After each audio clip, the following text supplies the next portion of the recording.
Carlon Colker MD is the medical director of Peak Wellness in Greenwich, Connecticut. He is an attending physician at Beth Israel Medical Center in New York City and 3 hospitals in Connecticut. In addition to treating many patients for male sexual function, he's written extensively about sexual health and is one of the most sought-after consultants in the country. Dr. Colker, thanks a lot for joining us today. You're recognized as an expert in this field. You've pretty much written the book on sexual health and what comes of that.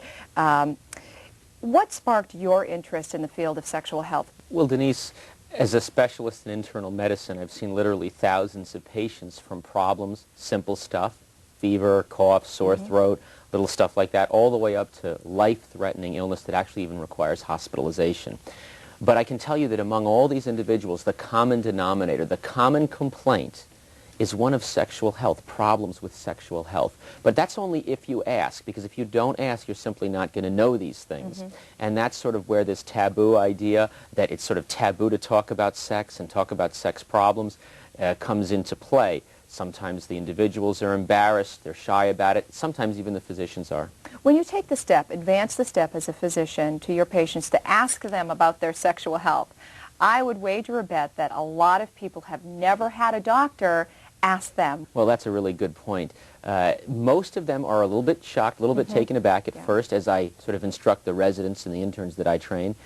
You know, that's to be expected because most physicians, certainly too many, actually are a little skittish about the subject and even embarrassed themselves, but that's not appropriate. I mean, one should be able to speak about this with their patients. So when we bring it up, of course, at first there's a little shock factor, but then after that, there's actually almost a relief that you're asking about it, and you want to make sure that everything's okay on that front, too.